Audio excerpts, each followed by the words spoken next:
రెండవ తారీఖు 1వ నెల 2025వ సంవత్సరం.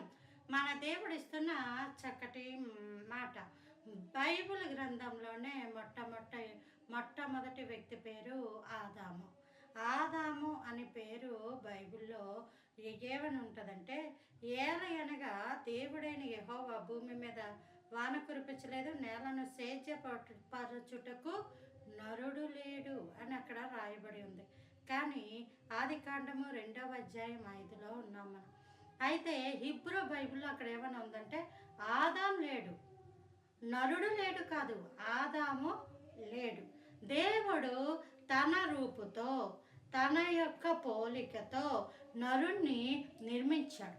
ఆ నిర్మించిన నరునికి నరుడు అంటేనే ఆదాము అని అర్థం. ఆదాము అని పేరు పెట్టెను అని కాదు, కానీ హిబ్రూ బైబిల్లో ఆదాము అంటే అర్థం ఏంటంటే నరుడు అని అర్థం, ఏ మ్యాన్ అని అర్థం.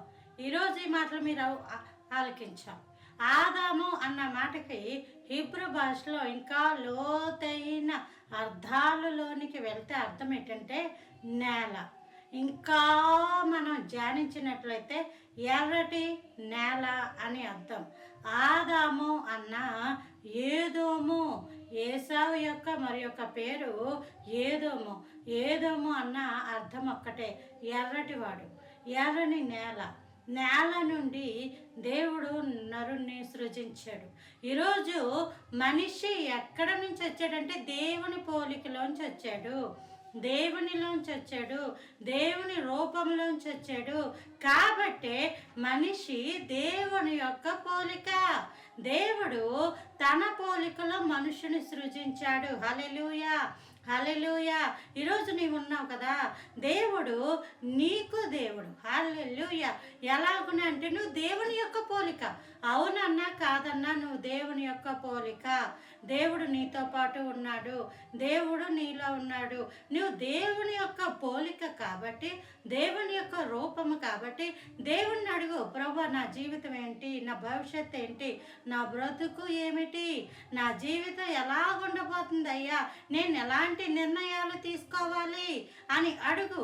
జీవితంలో ప్రతి వ్యక్తికి చాలా సందర్భాలు, సుమారుగా ఒక ప్రాముఖ్యమైన సందర్భాలు ఏంటంటే చదువు, అలాగే వివాహము, అలాగే ఉద్యోగమా వ్యాపారమా. ఒకవేళ ఉద్యోగం అయితే అదేం ఉద్యోగం, అలాగే వ్యాపారం అయితే అదేం వ్యాపారం, లేదా అప్పులు ఎవరి దగ్గర తీసుకోవాలి, పలానా బిల్డింగ్ కొనుక్కోవచ్చా లేదా, ఇలాంటి అనేకమైన ప్రశ్నలతో మనిషి జీవిత కాలం అంతా ఉంటుంది. అయితే తన జీవిత కాలంలో దేవుని మీద ఆధారపడితే, ఈ వర్తమానం వింటున్న నీవు దేవుని మీద ఆధారపడితే, దేవుడు నీకు ఆలోచనకర్త, నీకు సహాయము చేయవాడు. ఎందుకు అంటే నువ్వు దేవుని యొక్క పోలిక కాబట్టి. దేవుడు తన రూపులో మనిషిని చేసుకున్నాడు. ఆదాం తర్వాత హవ్వ. వారి ఇద్దరి ద్వారా యావత్తు భూమి మీద ఉన్న ప్రపంచంలో ఉన్న ప్రతి మనిషి రావడానికి మూలము వారే కాబట్టి వారిని బట్టి దేవుడు మనల్ని ఆశీర్వదిస్తూ వచ్చాడు.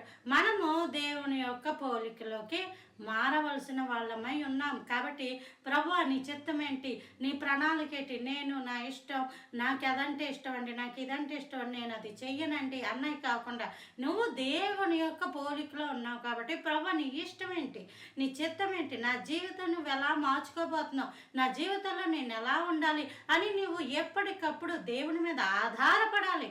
ఖచ్చితంగా ఆధారపడాలి.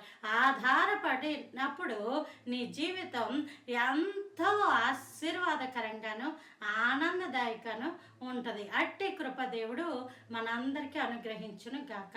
Praise the lord. ఆమేన్.